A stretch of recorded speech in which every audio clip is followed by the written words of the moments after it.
Hello everyone, I welcome you back to my channel. So आज हम लोग एक नए प्लेलिस्ट की शुरुआत करने वाले हैं। जैसा कि आपको पता है, पार्ट 1 ऑफ द वीडियो में हम लोग कंपनी के बिजनेस मॉडल को डिस्कस करते हैं, उसका मार्केट एनालिसिस करते हैं और कुछ की फाइनेंशियल फिगर्स को देखते हैं। सिमिलरली आज भी हम लोग अपने कंपनी के बारे में ये सभी सेगमेंट्स को डिस्कस करेंगे। इस पर्टिकुलर वीडियो से मैं एक नई चीज़ स्टार्ट कर रहा हूँ, that is before going to the actual business model मैं आपको एक छोटी सी सिंपल स्टोरी बताऊंगा to explain what company actually does and what are the problem that they are solving. इससे आपको कंपनी के एक्चुअल बिजनेस मॉडल को समझने में और भी ज़्यादा हेल्प होगी। आई होप आपको ये एफर्ट अच्छा लगेगा। So with that let's start. सोचो एक कंपनी है जहाँ पर मंडे सुबह हंड्रेड्स ऑफ एम्प्लॉय अलग अलग सिटीज़ के लिए ट्रैवल बुक कर रहे हैं। कोई फ्लाइट पकड़ रहा है, कोई होटल, कोई मीटिंग के लिए एक सिटी से दूसरी सिटी जा रहा है। अगर ये सब लोग नॉर्मल ट्रैवल ऐप यूज़ करते हैं तो बहुत ही कियोस क्रिएट हो जाता है। कोई कंपनी पॉलिसी फॉलो करेगा, कोई नहीं करेगा, कोई अननेसेसरली महंगी फ़्लाइट ले लेगा, कोई रीइंबर्समेंट के टाइम पे फाइल ही नहीं करेगा। फाइनेंस टीम के पास डजन्स ऑफ इनवॉइस आ जाते हैं, कंप्लायंस टीम ऑडिट के टाइम पर परेशान होती है और मैनेजमेंट के पास ट्रैवल स्पेंड का कोई क्लियर विजिबिलिटी नहीं होता। अब यहाँ एक इम्पॉर्टेंट सवाल आता है, क्या इस प्रॉब्लम का सॉल्यूशन सिर्फ सस्ती फ्लाइट या डिस्काउंट होता है, या फिर असली प्रॉब्लम कुछ और है, which is about control, compliance and visibility. यहीं से इस बिजनेस की कहानी स्टार्ट होती है। ये कहानी एक डिस्काउंट ड्रिवन ऐप की नहीं है, ये कहानी एक सिस्टम की है। एक ऐसा सिस्टम जो एम्प्लॉय को सिंपल एक्सपीरियंस देता है लेकिन कंपनी को फुल कंट्रोल भी देता है। एम्प्लॉय बोलता है मुझे कल सुबह मुंबई जाना है और सिस्टम ऑलरेडी जानता है कौन सी फ्लाइट अलाउड है, कौन सा होटल पॉलिसी के अंदर आता है, कौन सा एक्सपेंस अप्रूव होगा और कौन सा रिजेक्ट। एम्प्लॉय के लिए ट्रैवल ईजी हो जाता है और कंपनी के लिए डिसिप्लिन ऑटोमेटिक। और जब एक बार ऐसा सिस्टम कंपनी के अंदर इंटीग्रेट हो जाता है तब सिर्फ बुकिंग का रोल खत्म हो जाता है। ये प्लेटफॉर्म धीरे धीरे कंपनी के ट्रैवल इकोसिस्टम में परमानेंटली इंटीग्रेट हो जाता है। अब यहाँ पे सिर्फ फ्लाइट और होटल नहीं बल्कि मीटिंग्स, कॉन्फ्रेंसेस, ऑफ साइट्स और लार्ज कॉर्पोरेट इवेंट्स तक मैनेज होने लगते हैं। फिर एक और इंटरेस्टिंग चीज़ होती है, वही एम्प्लॉय जो ऑफिस के काम के लिए ट्रैवल बुक कर रहा था अपने पर्सनल ट्रैवल के लिए भी वही प्लेटफॉर्म यूज़ करने लगता है। Same app, same familiarity, same trust. Flights के साथ होटल आते हैं, होटल के साथ अच्छे अच्छे पैकेजेस उसे मिलते हैं एंड पैकेजेस के साथ में कई सारी एक्टिविटीज़, क्यूरेटेड एक्सपीरियंस भी वहाँ पे उसे मिलते हैं। एक सिंपल ट्रैवल बुकिंग बिजनेस धीरे धीरे कंप्लीट ट्रैवल इकोसिस्टम बन जाता है। और इस पूरे मॉडल का सबसे इंटरेस्टिंग पार्ट ये है कि इसका ग्रोथ फ्लैशी एड्स या हैवी डिस्काउंट से नहीं आता। ये बिजनेस क्वाइटली कंपाउंड करता है रिपीटेड यूसेज से, लॉन्ग टर्म कॉर्पोरेट कॉन्ट्रैक्ट से और स्ट्रॉन्ग ऑपरेटिंग लेवरेज से। और इसीलिए इसका रेवेन्यू ज़्यादा प्रेडिक्टेबल होता है, मार्जिन ज़्यादा सस्टेनेबल होते हैं और बिजनेस का एक लॉन्ग टर्म विजन हमें दिखता है। अब सवाल ये है, इंडिया में कौन सी कंपनी है जो ट्रैवल को सिर्फ कंज्यूमर डिस्काउंट गेम से निकालकर एक एंटरप्राइज ग्रेड सिस्टम बना चुकी है। इस वीडियो सीरीज में हम उस कंपनी का business model layer by layer detail में डिकोड करेंगे। वो कंपनी है यात्रा ऑनलाइन लिमिटेड। चलिए इसके बिजनेस मॉडल को इन डेप्थ में स्टडी करते हैं। कंपनी के एक्चुअल बिजनेस मॉडल को समझने के पहले हमें ये जानना होगा कि वो कौन से डॉक्यूमेंट्स होते हैं जिसको हमें रेफर करना चाहिए और वो पर्टिकुलर डॉक्यूमेंट्स हमें कहाँ से मिलेंगे। ओके, जैसा कि मैंने आपको पहले भी बताया है, the best place is the companies website. Okay, वहाँ पे अगर आपको इन्वेस्टर रिलेशन या इन्वेस्टर डेस्क ऐसा करके कहीं पे भी कोई लिंक दिखे, so their company always provide all the relevant documents. Okay, चलिए मैं आपको बताता हूँ कि मैंने कौन कौन से डॉक्यूमेंट्स को रेफर किया and then we will go back to our style to one note एंड देन वहाँ पे हम लोग पॉइंट वाइज बिजनेस मॉडल को समझेंगे। So if I go to company's website, okay, so as you know, आप में से काफ़ी लोगों को ये चीज़ पता होगी कि यात्रा.com या यात्रा ऑनलाइन करके ऑलरेडी एक वेबसाइट या ऐप है, okay, which you can use to book flights, hotels, holidays. Okay, so most of us know because हम लोग ने इसको पर्सनल ट्रैवल के लिए कहीं ना कहीं कभी ना कभी इसको यूज़ किया होगा या इसके बारे में सुना होगा। Okay, but to understand the company's actual business model, let's see the documents. अगर हम लोग देखिए यहाँ पे तो मेनली उन्होंने यही दिखाया है कि किस तरीके से बुकिंग कर सकते हैं, वो सब चीज़ें हैं। So we will just go down, और अगर आप यहाँ पे देखेंगे तो इन्वेस्टर रिलेशन करके एक टैब है, उसमें अगर मैं यात्रा ऑनलाइन लिमिटेड में जाता हूँ, सो यहाँ पे आप देखेंगे बहुत ही क्लीनली उन्होंने एनुअल रिपोर्ट्स, अपनी 2 एनुअल रिपोर्ट्स प्रोवाइड करी है 23-24 ईयर के लिए, and then FY 24-25। So latest जो प्रोवाइडेड है that is at the end of March 25। Okay, and जो उनके क्वार्टरली रिजल्ट्स है, जो हम लोग Q2 अपडेट्स देखते हैं, Q1 अपडेट जो देखते हैं, उसका जो PPTs है वो भी यहाँ पे सिस्टमेटिकली प्रोवाइड की गई है। सो मैंने जो भी डॉक्यूमेंट यूज किए हैं that is companies latest annual report. Okay, so I highly encourage you कि आप भी इसको ओपन करिए, पढ़िए, क्योंकि इसमें काफ़ी सारी इंपॉर्टेंट चीज़ें दी गई हैं। ओके, ऑफ कोर्स ये जो नंबर्स होते हैं वो थोड़े आउटडेटेड हो जाते हैं, तो आपको नंबर नहीं, बट एनुअल रिपोर्ट में कंपनी का एक्चुअली कोर बिजनेस, वो क्या उनका थॉट प्रोसेस है, वो किस तरीके से चीज़ें एग्जीक्यूट करी हैं अभी तक और आगे क्या सोच रहे हैं, वो सब कुछ के बारे में इसमें दिया रहता है। So it is very important to read this. So मैंने इसका ही रेफरेंस लिया है।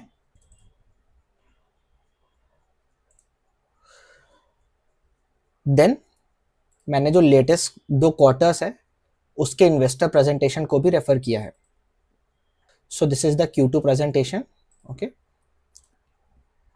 And similarly for Q1 also. Okay, so मैंने ये सभी डॉक्यूमेंट्स को रेफर किया है यहाँ पे। So now let's go to one note. So जैसा कि आप देख सकते हैं लेफ्ट साइड में मैंने एक स्क्रीनशॉट लगाया है, जिसको अगर आप लोग रीड करेंगे तो आपको बहुत कुछ आइडिया आ जाएगा कि कंपनी का बिजनेस मॉडल क्या है, कौन से सेगमेंट में वो ज़्यादा डोमिनेंट है। सो वो सब चीज़ें हमें वहाँ से पता चलती है। सो उसी का मैंने पॉइंटर्स यहाँ पे राइट साइड में लिखे। So let's understand that. So Yatra एक पुरानी और एक्सपीरियंस ट्रैवल कंपनी है जो कि 2005 से इस इंडस्ट्री में है, and they have a full stack digital travel platform. इसका मतलब ये है कि everything related to your travel is available over here. For example, flight ticket booking आपको यहाँ पे मिलती है, होटल बुकिंग्स आपको यहाँ पे मिलती है, होटल पैकेजेस आपको यहाँ पे मिलते हैं, and cab and ground transport ये भी आपको यहाँ पे मिलता है। सो इससे क्या होता है कि कस्टमर को कहीं अलग जाने की ज़रूरत नहीं होती, ये सब कुछ उसको एक ही इकोसिस्टम में मिल जाता है। Now what they have written and mind it, ये जो भी कुछ पॉइंट्स मैंने राइट साइड में लिखे वो सब एग्जैक्टली जो वर्डिंग्स है that is from the presentation. Okay, so if you see the third point, what company says their strong player in corporate travel. Okay, so Yatra सिर्फ पर्सनल या नॉर्मल ट्रैवलर्स के लिए नहीं है, बल्कि बड़े कंपनीज के official travel, hotel booking, even ground transport, ये सब कुछ भी हैंडल करती है। Okay, they have 1300 plus large corporate clients. Okay, मतलब ऑफिस एम्प्लॉय के फ्लाइट बुकिंग, होटल बिल्स, ये सभी कुछ यात्रा के प्लेटफॉर्म पे मैनेज होता है। ओके, अब यहाँ पे एक चीज़ बहुत इंपॉर्टेंट है समझना। आपने ये देखा होगा, जो मैंने पिछले 2 वीडियोस में भी आपको समझाया, कि हर कंपनी का कुछ एक एक्स फैक्टर होता है। ओके, सो यहाँ पे इस पर्टिकुलर कंपनी का एक्स फैक्टर यही है that there are very dominant and strong player in the corporate booking और ऑन द कॉर्पोरेट साइड। वही जो जैसा कि मैंने आपको स्टोरी में भी बोला कि उससे क्या हो जाता है, एक प्रेडिक्टेबिलिटी हो जाता है, क्योंकि एक बार अगर किसी कंपनी ने ये प्लेटफॉर्म को अडॉप्ट कर लिया, सो बार बार वो चेंज नहीं करेंगे, एंड उनसे जो रेवेन्यू आता है वो एक कोर रेवेन्यू बन जाता है या वो एक परमानेंट रेवेन्यू बन जाता है। देन कॉर्पोरेट क्लाइंट्स को यहाँ पे क्या वैल्यू मिलती है? So they get real time booking, okay, expense management, policy compliance, and the employ और the end user gets the framework जो कि कंपनी के पॉलिसी के अराउंड ही डिजाइन होती है। Okay, which is very important. तो क्या होता है, एम्प्लॉय को भी ज़्यादा सोचने की ज़रूरत नहीं होती है, एंड कॉर्पोरेट के लिए भी चीज़ें ईजी हो जाती है। सो उससे होता यह है कि कंपनी का टाइम और पैसा दोनों बचता है। देन कंपनी B2B के साथ में B2C भी ग्रो कर रहा है, मतलब कि जो डायरेक्ट या पर्सनल जो ट्रैवल है उस सेगमेंट को भी कंपनी ग्रो कर रहा है। ओके, सो यहाँ पे ये ध्यान देने की ज़रूरत है हमें कि यात्रा का जो कोर स्ट्रेंथ है दैट इज़ B2B, या जो कॉर्पोरेट बुकिंग्स है that is their core strength, लेकिन साथ ही they are also very focused on the normal customers. Okay, and वो भी बहुत ही फास्ट तरीके से भी ग्रो कर रहा है। इससे होता यह है कि जो भी कुछ रिस्क होता है कॉर्पोरेट का, like if a major client leaves us, okay, so that gets diversified. Then one more interesting thing that Yatra is doing is that they are trying to focus more on tier 2 and tier 3 cities. Okay, सो सिर्फ metros में नहीं, यात्रा जो है वो छोटे cities में भी बहुत तेजी से बढ़ रहा है. बिकॉज यात्रा अंडरस्टैंड दैट कि जो लोग अभी सपोज करें जो ट्रेन से ट्रैवल कर रहा है या जो उनकी परचेसिंग पावर अभी ज़्यादा नहीं है, ओके, बट धीरे धीरे as India is growing, this particular segment of the people will have more purchasing power. And जैसे ही उनका परचेसिंग पावर बढ़ता है, they want to be the first one जिसे उस चीज का फायदा हो. So that's why they are focusing more on tier 2 and tier 3 cities. And एक बात ये भी है कि जो टियर 1 के जो कस्टमर होते हैं, that are very much fragile in the sense कि they will jump from one platform to another very easily, whereas tier 2 tier 3 cities those people also jump, but वहाँ पे वो रेशियो थोड़ा कम रहता है. देन वो ये बोलते हैं कि they have a proprietary technology which helps you get good hotels, good flight bookings, अच्छा discount, okay, based on the artificial intelligence, machine learning and data analytics. okay, आज के एज में आपको पता है कि सभी companies and being a platform company you have to integrate AI, machine learning and data analytics into your platform. So yes, company is doing that. And ये जो टेक्नोलॉजी है उससे एंड कस्टमर को ये फायदा मिलता है कि उसे एक बेटर और पर्सनलाइज्ड एक्सपीरियंस मिलता है. ओके, आपके पास्ट बिहेवियर को बहुत अच्छे से प्रेडिक्ट करके वो आपको अच्छे hotel recommendations, flight booking recommendations कर सकता है. एंड डिमांड के हिसाब से जो प्राइसिंग है वो भी डायनेमिक रहती है. That means at the right time you will get the best price. So यहाँ पे एंड में हमें ये समझ में आया कि यात्रा एक ट्रैवल बुकिंग प्लेटफॉर्म है जिनका स्ट्रॉन्ग होल्ड अभी B2B मीन्स कॉर्पोरेट सेगमेंट वाली बुकिंग में है. Okay, and they are growing rapidly into B2C, मतलब डायरेक्ट कस्टमर बुकिंग्स बहुत ही रैपिडली ग्रो कर रहा है. And they are focusing more on tier 2 and tier 3 cities. So then अगर हम आगे बढ़ते हैं और कंपनी के Q2 अपडेट प्रेजेंटेशन देखते हैं, सो उसमें एक सेगमेंट है कॉल्ड कंपनी ओवरव्यू. सो वहाँ पे कंपनी ये बताती है कि they were established in 2006. Okay, and Yatra has a strong track record of building a scalable and a sustainable travel business. Okay, so most of the point इसमें जो है that is similar to what we have just seen. जो ऊपर में हमने point discuss किए थे, सभी पॉइंट्स उसी से काफ़ी कुछ मिलते जुलते हैं. सो इसलिए I will read through it, और जहाँ मुझे लगता है कि मुझे कुछ आपको एक्सप्लेन करना चाहिए, so there I will stop and explain. Okay, then the second point is the company follows a multi channel approach with go-to-market strategy that spans the entire travel and hospitality value chain, covering both B2B and B2C segments. So company यहाँ पे यही बता रही है कि जो भी travel और हॉस्पिटैलिटी का जो एक वैल्यू चेन है, दिस कंपनी और this platform covers all of it. And most importantly वो B2B और B2C दोनों भी सेगमेंट्स को केटर कर रहे हैं. Then the third point and the important point is Yatra is India's largest managed corporate travel service provider, catering to over 1,300 large and medium corporates and approximately 58,000 SME clients with an addressable employee base of more than 9 million. So यहाँ पे आप एक important line जो आप पढ़ेंगे, that is यात्रा is India's largest managed corporate travel service provider. Okay, then उन्होंने scale दी है, okay, which is already very huge. So यहाँ से हमें एक बहुत important चीज़ पता चलती है कि क्यों इस कंपनी का जो रेवेन्यू है वो इतना स्टेबल है. बिकॉज क्या होता है, अगर आप मोस्टली दूसरे प्लेयर्स को देखेंगे या इनके पीयर्स को अगर आप देखेंगे, सो उनका जो ग्रोथ है ना वो बहुत फ्लक्चुएट करता है. ओके, क्योंकि क्या होता है, जो भी हॉस्पिटैलिटी इंडस्ट्री होती है वो बहुत ही साइक्लिकल होती है. क्योंकि आप खुद सोचिए, आप कब घूमने जाते हैं, ज़्यादा कब घूमने का आपके चांसेस कब होते हैं, जब आपकी छुट्टी हो या अगर आपके बच्चों की छुट्टी हो.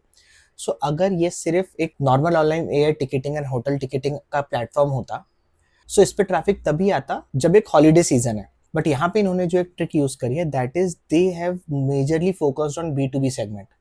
सो उससे क्या होता है, जैसे हम पहले भी डिस्कस किए थे कि जब कोई ऐसा प्लेटफॉर्म किसी कंपनी के साथ में जुड़ता है तो कंपनी पहले तो बहुत इवेल्युएट करती है. ओके, बहुत डिस्कशंस होता है. एंड अगर एक बार ऑनबोर्ड हो जाता है ये किसी कंपनी पे, सो it is not that easy. वो कल छोड़ के नहीं जाएंगे, क्योंकि आप खुद जानते हैं कॉर्पोरेट ट्रैवल्स वो थ्रू आउट द ईयर होते हैं. ओके, अगर आप ट्रैवल कर रहे हैं तो आपको होटल बुकिंग भी लगेगा, आपको कैब सर्विसेज भी लगेगी.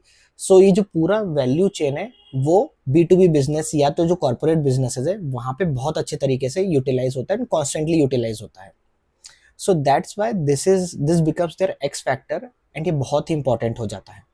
Then again the fourth point, it is also one of the India's largest OTA platform and serves as one-stop shop for leisure travel needs with around 81% of total traffic driven by direct and organic channels. Okay. So पहले तो थोड़ा ये organic word क्या होता है इसके बारे में समझते हैं. सो क्या होता है ऑर्गेनिक और इनऑर्गेनिक. सो ऑर्गेनिक का मतलब ये होता है कि अपने आप क्राउड आ रहा है ड्यू टू देयर स्टेकीनेस और लाइकलीनेस, मतलब अगर उनको पसंद आ रहा है, उन्हें अच्छा लग रहा है ये प्लेटफॉर्म, तो कस्टमर अपने आप इस पर्टिकुलर प्लेटफॉर्म पर आता है. एंड इनऑर्गेनिक का मतलब अगर आपको एड्स चलाने पड़ रहे हैं, आपको डिस्काउंट देना पड़ रहा है, आपको प्रमोट करना पड़ रहा है काफ़ी ज़्यादा. Okay. So those are the inorganic channels. तो उससे क्या होता है कि अगर आप इनऑर्गेनिक चैनल्स की तरफ ज़्यादा डिपेंडेंट होते हैं, सो आपका जो कॉस्ट है वो बढ़ता जाता है. अगर आपको एक कस्टमर को एक्वायर करने का जो कॉस्ट है वो काफ़ी ज़्यादा रहेगा. Then if the customer is coming organically. अब यहाँ पे ये समझिए कि प्लेटफॉर्म अगर पर्सनल ट्रैवल या लीजर ट्रैवल के लिए ही बना होता तो उन्हें यहाँ पे क्या करना पड़ता, उन्हें कस्टमर एक्वायर करने के लिए कुछ एड्स, डिस्काउंट या इस तरीके की चीज़ें बहुत करनी पड़ती, क्योंकि पर्सनल यूज़ वाले जो कस्टमर्स हैं वो लिमिटेड हैं एंड उनके पास बहुत सारे प्लेटफॉर्म हैं. ओके. एंड वहाँ पे गेम वही है कि जो ज़्यादा डिस्काउंट देगा कस्टमर्स उसी के पास में जाएंगे. सो यहाँ पे यात्रा को दो फायदे मिल जाते हैं. एक तो ये कि क्योंकि उनके पास B2B बिजनेस का बैकअप है एंड वहाँ से कांस्टेंट रेवेन्यू आ रहा है, so they don't have to push very hard for inorganic growth. And दूसरा कि जो उनके रिपीटेड क्लाइंट है वो हमेशा मेंटेन रहते हैं because they are providing that value to them. And वहीं पे जो भी कंपटीशन है उनको इनऑर्गेनिक ग्रोथ पे बहुत डिपेंडेंट रहना पड़ता है.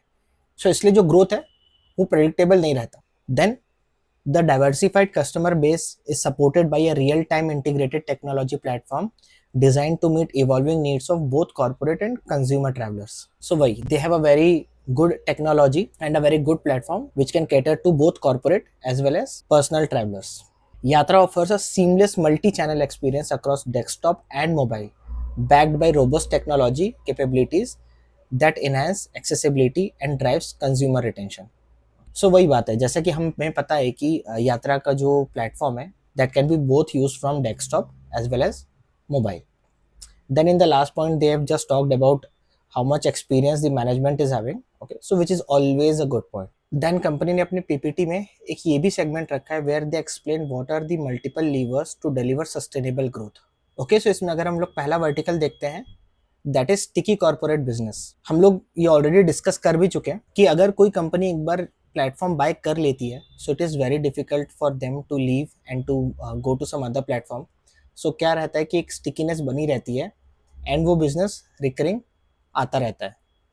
Strong brand recall. आपको यहाँ पे एक चीज़ और समझनी पड़ेगी कि this is a platform business.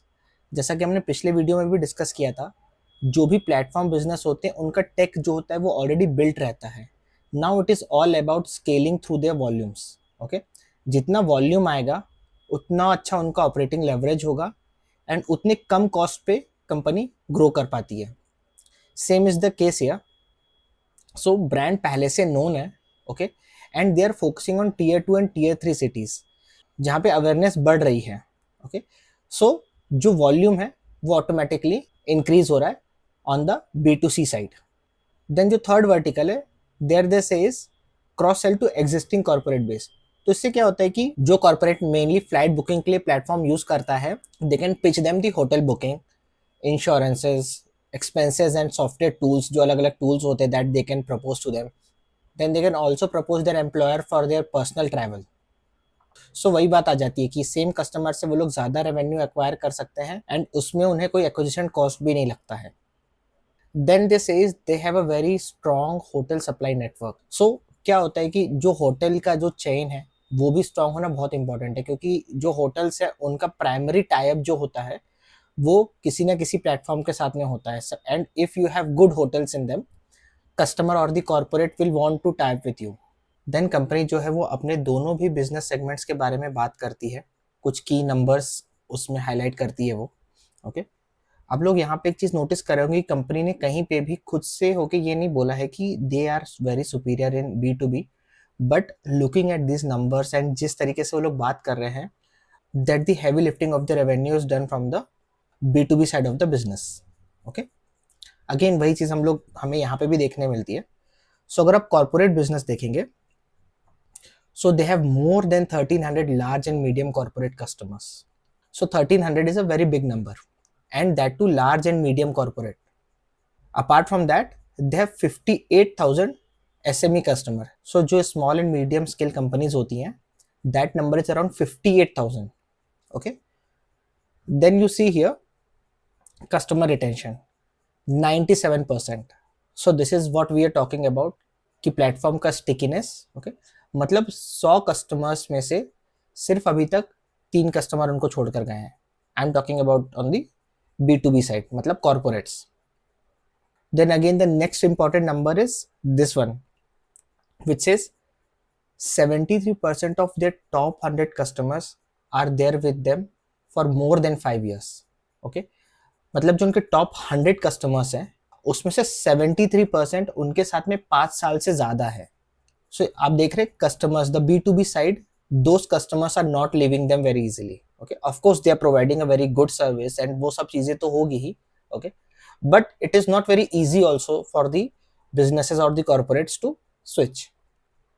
Okay, then again the next important parameter which is shown is 80% of the top 100 are there with them for more than 3 years. मतलब 3 साल से ज्यादा 80% ऑफ द टॉप 100 कस्टमर्स है. Again it is showing the stickiness of their business.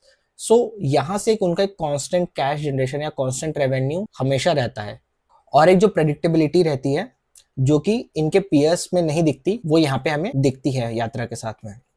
Then on B2C, the consumer side of the business, they have till now 15.6 million registered customers. Okay, then 59% of their business is from repeat customers. Okay, then customer visits जो है that is 106 million. Okay, total customer visit. Okay, and mind you this is till 31st March 2025. So of course अभी जो ये values होंगे वो change हुए होंगे.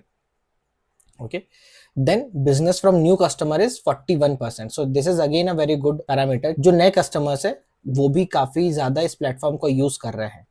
Then the hotel listing that they are having is around 80,000. Okay, which is the largest hotel listing among all the OTA. Then as they have said direct and organic traffic, जो हमने वही बात करी थी, that is 81%. So all this again segment gives us a hint that why this company has a stable growth. Okay, and कहाँ से major of the revenue company earn कर रही है. Now we will move to see how company generates the revenue. Okay, very simple है, बहुत simple है company का revenue को समझना. जस्ट मैं कुछ पैरामीटर्स दिखाऊंगा जहां से हमें और अच्छे से समझ में आएगा. एंड कंपनी ने यहाँ पे कुछ अलग सेगमेंट्स नहीं दिए, जैसे कि हमने ब्लैकबक में देखा था कि अलग अलग सेगमेंटेशंस थे, वैसा यहाँ पे नहीं है. सो यहाँ पे अगर आप देखेंगे तो उन्होंने क्वार्टरली अपडेट में ये एक छोटा सा सेगमेंट ऐड किया है. ऑफकोर्स ये बहुत पुराने नंबर्स है, if you can see that is FY23. But मुझे यहाँ पे सिर्फ आपको ये बताना था कि कंपनी किस तरीके से अर्न कर रही है. Okay, so if you see here they have provided the number for gross booking. यहाँ पे ग्रॉस बुकिंग मिक्स मतलब कि एयर टिकटिंग का कितना है, होटल एंड अदर सर्विसेज का कितना है, वो मिक्स दिया है.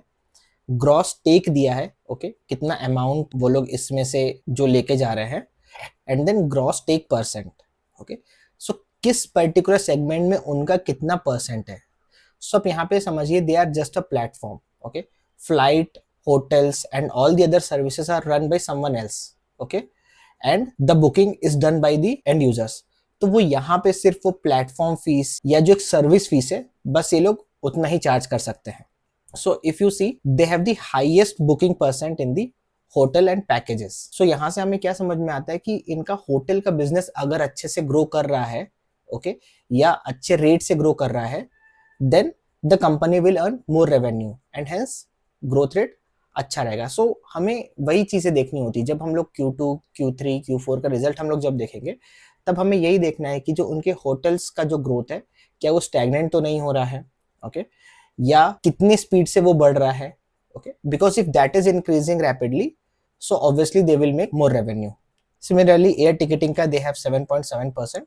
ओके, एंड जो ग्रॉस टेक अवे है दैट इज 8.3%. इसका मतलब ये है कि सपोज कोई भी यूजर अगर 100 रुपए की कोई भी सर्विस बुक कर रहा है यात्रा पे से, सो company will keep 8.3 rupees with himself and 91.7 rupees supplier को जाएगा। आई होप आपको ये क्लियर हुआ होगा कि कंपनी रेवेन्यू कैसे अर्न करती है। Okay, so now we will move on to the market analysis. So जैसा कि हमने पहले भी डिस्कस किया है, मार्केट एनालिसिस करना क्यों जरूरी होता है। इट इज इंपॉर्टेंट क्योंकि कंपनी चाहे कितना भी अच्छा परफॉर्म कर ले, कितना भी अच्छा एग्जीक्यूट कर ले अपने प्लान्स को, लेकिन अगर उस इंडस्ट्री में ग्रोथ ही नहीं है या ग्रोथ का कुछ फ्यूचर ही नहीं है, so company will not grow at any cost. So हमेशा बहुत ज़रूरी होता है ये समझना कि क्या वो सेगमेंट ग्रो कर रहा है या करने वाला है जिसमें ये पर्टिकुलर बिजनेस ऑपरेट कर रहा है। So now the section that you are seeing here, ये कंपनी ने अपने एनुअल रिपोर्ट में बताया था। सो यहाँ पे मैनेजमेंट क्या बोल रही है, अगर हम आगे देखें तो इंडिया का ट्रैवल मार्केट एक clear long term growth trajectory पर है। ओके, कॉर्पोरेट ट्रैवल मार्केट जो है वो आज it's around 42 USD billions. Okay, एंड ये आने वाले सालों में लगभग डबल होने की एक्सपेक्टेशन है, जबकि MICE which stands for meetings, incentives, conferences and exhibitions 2030 तक ट्रिपल होने के एस्टिमेशंस हैं। ओके, सो इस ब्रॉडर ग्रोथ स्टोरी के बीच में यात्रा की पोजीशन जो है वो बहुत ही इंटरेस्टिंग है, क्योंकि कंपनी का 65% से ज़्यादा जो ग्रॉस बुकिंग है वो पहले ही B2B बिजनेस के सेगमेंट से आता है। ओके, और ये कंट्रीब्यूशन हर साल बढ़ता ही जाएगा। सो यहाँ पे हमें ओवरऑल इंडिया का जो ट्रैवल मार्केट है, ओके, एंड जो कॉर्पोरेट का ट्रैवल मार्केट है versus what is the online penetration, उसके बारे में हमें यहाँ पे एक अच्छा आइडिया मिलता है। Okay, so if you see total travel market is increasing. So till FY25, it is $63.1 billion, and it is expected that till FY27 it will reach to $78.4 billion. Okay, and उसी के साथ में जो online penetration है that will be around 46.3%। मतलब कि जो वो टोटल $78.4 बिलियन है उसमें से 76% will be doing online booking. Okay, so still there is way more spaces left for online booking. Similarly अगर हम लोग कॉर्पोरेट ट्रैवल का भी देखते हैं, it is expected to grow from 16.3 billion to 20.3 billion from 25 to FY27। Okay, so which is a very healthy growth, and उसी के साथ में जो ऑनलाइन पेनिट्रेशन है वो भी बढ़ता जा रहा है। ओके, सो ये दोनों भी चीज को अगर हम लोग पैरेलली देखेंगे, so both the thing makes huge market for Yatra. And जैसे जैसे डिजिटल प्लेटफॉर्म्स का अडॉप्शन बढ़ेगा, so this person can go further up. Okay, so यहां से बहुत ही क्लियर हो जाता है कि हाँ, there is scope in the market for this company to grow. Okay, and काफी अच्छा एक स्पेस है जिसको कंपनी कैप्चर कर सकती है। सो चलिए अब हम कुछ इंपॉर्टेंट नंबर्स डिस्कस करते हैं। ओके, मैं यहाँ पे आपको वही नंबर्स दिखाता हूँ या वही नंबर्स के बारे में बात करता हूँ जो कि इंपॉर्टेंट है आपको देखना। Okay, just to see if the company is going in right direction और नॉट। सो सबसे पहले तो as I have told you कि आपको सबसे पहले क्वार्टरली रिजल्ट देखना चाहिए। Okay, so if I go to quarterly result, okay, and यहाँ पे मैं sales revenue and then profit, PAT and even total expense. Okay, so अगर मैं चालू करता हूँ 2022। ओके, ओके, सो जैसा कि आप यहाँ पे देख सकते हैं, पिछले almost barring the last quarter, उसके पहले के जो 4 क्वार्टर्स थे, company was increasing there revenue by 100%। मतलब लिटरली हर बार वो डबल कर रहे थे। Okay, so you see this is a very fantastic growth rate. Okay, आप ये सोचिए कि हर साल वो अपना रेवेन्यू डबल करते जा रहे हैं। सो कितने फास्ट पेस से ही कंपनी ग्रो कर रही थी। Then in the last quarter also they have grown at around 50%। Okay, तो उसके लिए हमें यहाँ पे समझना होगा कि उसके क्या रीजंस रहे। Okay, so that we will discuss in the later part, जब हम लोग कॉन कॉल देखेंगे, जब हम लोग Q2 का अपडेट देखेंगे। ओके, सो उसमें से शायद हमें कुछ हिंट मिलेगा कि why is it slow down. Okay, and is it just one off या कुछ स्ट्रक्चरली चेंज हुआ है। सो सीइंग टिल नाउ, अभी तक तो कंपनी का जो ग्रोथ रेट है बहुत ही अच्छा है। Okay, and you can see company का जो पैट मार्जिन है that has been always higher than their revenue growth. So that means उनको ऑपरेटिंग लेवरेज भी बहुत मिल रहा है। ओके, एंड जैसा कि हमने पहले भी डिस्कस किया था ब्लैकबक के केस में कि प्लेटफॉर्म बिजनेसेस का जो मैजिक होता है दैट इज कि उनका टेक बिल्ड हो जाता है एंड जैसे ही वॉल्यूम बढ़ता है so they get a very good operating leverage, okay. And उसके कारण कंपनी का जो पैट है वो बहुत ही हेल्दी दिखता है and it is good for us as a investor क्योंकि we are earning more money. Also then if you see जो पैट मार्जिन है they have also been healthy, okay, it's around 5-6 that percent. हालांकि पिछले quarter से तो ये degrow हुए हैं but if you compare Y on Y it has still grown 30%। After this let's go and see some ratios.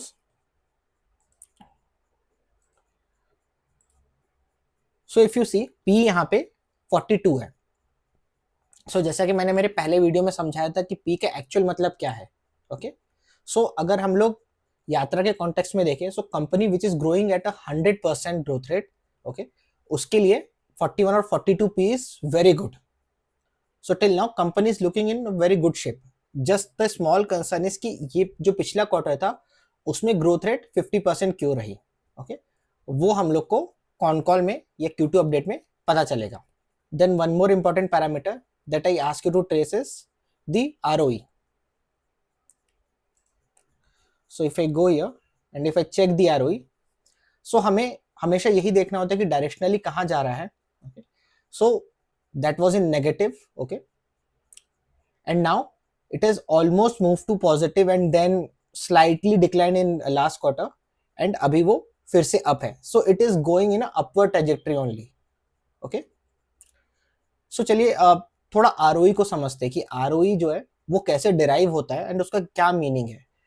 यहाँ पे समझना क्यों जरूरी होता है क्योंकि कल को अगर कंपनी का आरओई डाउन भी होता है या अप जाता है तो वो क्यों हो रहा है, ओके, एंड उसको हमें कॉन्टेक्स्ट में देखना जरूरी होता है, ओके। हमेशा ऐसा नहीं होगा कि आरओई नेगेटिव हो गया तो कंपनी खराब हो गई, नहीं। सो उसके रीजन क्या है, क्या वो स्ट्रक्चरल रीजन है या वो वन ऑफ है, सो वो सारी चीजें हमें देखना पड़ता है। So for that, let's go to OneNote. So ROE का फुल फॉर्म होता है रिटर्न ऑन इक्विटी, ओके। सो जैसा कि वो टर्म खुद ही बता रहा है that how much return company is generating on the equity, okay. So start करने के पहले मैं ये बताना चाहता हूँ कि कई बार मैंने ये देखा है कि ROE को लोग गलत कॉन्टेक्स्ट में लेते हैं, ओके। हमेशा वो सिंपली ये देखते हैं कि ROE ऊपर जा रहा है तो अच्छा, नीचे जा रहा है तो खराब, लेकिन ऐसा नहीं है। जैसे पी का हमने समझा था कि उसका कॉन्टेक्स्ट सेट करना बहुत ज़रूरी है कि क्यों जा रहा है, उसके पीछे का रीज़न अगर आपको नहीं पता है एंड आप सिंपली अज्यूम कर रहे हैं कि ऊपर जा रहा है तो अच्छा है and that could be dangerous, okay. And similarly अगर वो नीचे जा रहा है और आपको लग रहा है खराब है सो वो भी सही नहीं है। सो हमें कॉन्टेक्स्ट समझना बहुत ज़रूरी होता है यहाँ पे, ओके। सो आरओई जैसे मैंने यहाँ पे सिंपल लिखा है कि आरओई मतलब profit divided by share holders equity, okay. Suppose owner ने 100 रुपए लगाए, मीन्स हमारा आपका पैसा सब कुछ मिला के, ओके, 100 रुपए इन्वेस्ट हुए बिजनेस में, सो हमारी जो इक्विटी हो गई that becomes 100 rupees, okay. And साल के एंड में 20 रुपए प्रॉफिट कमाया कंपनी ने, ओके। So ROE becomes 20%। अब चलिए कॉन्टेक्स्ट देखते हैं, ओके। मैं कुछ केसेस लेता हूँ, ओके। ये सिर्फ कुछ एग्जाम्पल्स हैं, इसी तरीके से आपको कॉन्टेक्स्ट सेट करना पड़ेगा कि आरओई ऊपर या नीचे क्यों जा रहा है, ओके। सो केस वन समझते हैं कि आरओई अगर डाउन गया, ओके, लेकिन तब भी वो ठीक है, वो किस केसेस में हो सकता है, ओके। सो क्या होता है, कंपनी ने जो पैसा कमाया वो कंपनी ने वापस बिजनेस में लगा दिया, ओके। सो उससे क्या होगा कि जो ओनर का जो टोटल पैसा है वो बढ़ गया, ओके, मतलब कि आपकी इक्विटी बढ़ गई, बट अभी भी जो प्रॉफिट है वो आना बाकी है क्योंकि आज आप इन्वेस्ट कर रहे हैं, ओके। प्रॉफिट आपको eight the end of the year मिलेगा, राइट। सो वही जैसे एग्जांपल ईयर 1 में यही हुआ कि ओनर ने जो पैसा लगाया था दैट वाज 100, प्रॉफिट हुआ 20, सो आरओई है वो 20%, ओके। लेकिन ईयर 2 में क्या हुआ, प्रॉफिट री इन्वेस्ट किया, सपोज जो भी प्रॉफिट बना था उसको री इन्वेस्ट किया, तो जो पैसा जो इक्विटी था that has now become 150, okay, but profit अभी भी 20 ही रहा, ओके, क्योंकि हम आज के डेट में देख रहे हैं। सो आरओई विल बी 13%, ओके, जो कि हमें डाउन दिखेगा। सो जब कंपनी री इन्वेस्ट करती है उसी समय उसका रिजल्ट हमें नहीं मिलता है, उस चीज को टाइम लगता है। ओके, सो हमें तब ये समझना चाहिए कि आरओई डाउन गया है, बट ये क्यों गया है? Because the equity base has increased. Okay, and it is for the good, क्योंकि वो बिजनेस में री इन्वेस्ट हुआ है एंड आगे चल के उसके हमें फ्रूट्स मिल सकते हैं। अब वो मिलना नहीं मिलना, that will depend upon the execution of the company. Then similarly second case, ROE down गया। ओके, बट इसको हम लोग खराब कब मानेंगे? ओके, सपोज करिए सेल्स या जो मार्जिन है वो गिर गए। ओके, या कॉस्ट बढ़ गया, जो भी आपका मटेरियल कॉस्ट है या सर्विस कॉस्ट है वो बढ़ गया। ओके, सो उस केस में क्या हो रहा है, ओनर ने, हम सब ओनर्स ने मिलके 100 रुपीज लगाए। ओके, प्रॉफिट जो पहले 20 था वो अब 10 हो गया। Okay, so ROE has come down from 20 to 10। So this is the real problem. यहाँ पे बिजनेस स्ट्रगल कर रहा है। सो ये समझना बहुत जरूरी है कि आरओई किस कंडीशन में गिरना खराब है और किस कंडीशन में गिरना अच्छा है। इसी को मैं बोल रहा था कि कॉन्टेक्स्ट सेट करना। Okay, now let's see one more case. So यहाँ पे एक जो मिडिल ग्राउंड है। ओके, सो आरओई ऊपर गया। ओके, लेकिन रिस्की हो सकता है। कब? जब कंपनी डेट ले रही है। ओके, सो क्या होता है, कंपनी ने लोन लिया, सपोज करिए कि कंपनी ने मार्केट से लोन उठाया, कोई सी बैंक से लोन लिया। ओके, सो उस समय क्या होता है, वो इक्विटी में ऐड नहीं होता है, right? That we don't count into the equity. So owner का पैसा जो लगा है that is 100, because return on equity from the owners equity, right? So यहाँ पे जो ओनर का पैसा लगा that will be only ₹100। Okay, and उससे प्रॉफिट जनरेट हुआ ₹30। ओके, सो 30% आरओई हो गया, जो हमें लगेगा 20 से ज्यादा है। बट इसमें जो टोटल अमाउंट जो कैपिटल लगा to run the business was that loan money as well. Okay, so ये खराब नहीं हुआ अभी तक, बट इस कैपिटल में एक रिस्क जुड़ गया। एंड ऑल्सो हमें लोन का इंटरेस्ट पे करना है, that will be gone from the owners pocket only. So repayment का प्रेशर आ जाता है। देन थोड़ा भी अगर बिजनेस ऑफ ट्रैक गया तो आरओई बहुत ज्यादा नीचे ड्रैग हो जाएगा। So we have to be cautious in this particular case. Then fourth and the last case, ROE down गया बट दैट इज सेफ और अ गुड थिंग। सो क्या हुआ कि जब कंपनी ने लोन रीपे किया, ओके, तो रिस्क कम हो गया कंपनी का, राइट? सो ओनर ने पे किया सपोज 150 रुपीज। ओके, सो लोन कम हो गया, सो प्रॉफिट रिमेन 22, क्योंकि वही है कि रीपे कर दिया लोन, सो आपका इक्विटी कम हो गया। ओके, सो अभी इस कंडीशन में जो है, सपोज करिए ओनर के 150 रुपए लगे हैं। ओके, एंड लोन या डेट पार्ट हट गया। ओके, यहां पे प्रॉफिट उन्होंने सिर्फ जनरेट किया 22 रुपीज का। So ROE comes out to be 15%। Okay, now यहाँ पे आरओई डाउन गया, या आरओई कम दिख रहा है, बट बिजनेस और ज्यादा सेफ और स्टेबल हो गया। सो आई होप आपको आरओई समझ में आया होगा, आरओई किस कॉन्टेक्स्ट में देखना चाहिए वो समझ में आया होगा। ओके, सो क्या होता है, फंडामेंटल एनालिसिस करना एक इट्स लाइक मैं कैसा सोचता हूँ, इट्स लाइक एक एक मोती की माला आप बना रहे हैं। ओके, इसलिए मैं बार बार कनेक्टिंग द डॉट्स के बारे में बात करता हूँ कि जब आप एक एक मोती डाल रहे हैं माला में, तब आपको समझ में आ रहा है कि ये मोती सही है या नहीं है। अगर पूरे अच्छे से सभी मोती एक साथ अलाइन हो गए तो वो माला बन जाएगी। Okay, and in our context that means कि it is a good investment opportunity. Okay, and इसी तरीके से मैं धीरे धीरे हर एक पॉइंट को लेके आपको समझाऊंगा। ओके, सो उससे क्या होता है कि किस कॉन्टेक्स्ट में बोल रहा हूं वो आपको धीरे धीरे समझ में आएगा। So with this I will and my video. I hope आज जो कुछ भी मैंने समझाया है वो आपको समझ में आया होगा। ओके, अगर आपको कहीं पे भी कोई डाउट होता है, कहीं पे भी कोई चीज नहीं समझ में आती है, कोई क्लैरिटी नहीं मिलती है, सो प्लीज आप लोग कमेंट्स में लिखिए। Okay, I will try to answer there. Okay, एंड ये भी बताइए कि क्या चीज मैं इंप्रूव कर सकता हूँ, क्या चीज आपको लग रहा है कि थोड़ा स्ट्रेच हो रही है, या किस चीज पे अच्छे से हमने टाइम नहीं स्पेंड किया। सो वो भी मुझे बताइए, ताकि I will try to incorporate in my next videos. Okay, also ये भी बताइए कि जो आज हमने ये एक्सपेरिमेंट किया to add a story at the beginning, क्या ये आपको पसंद आ रहा है या नहीं आ रहा है। Okay, so thank you, and yes, please subscribe. अगर आपको थोड़ा भी वैल्यू मिलता है तो please subscribe to my channel. Okay, comment करिए, शेयर करिए। Okay, and also give it a like. Okay, thank you.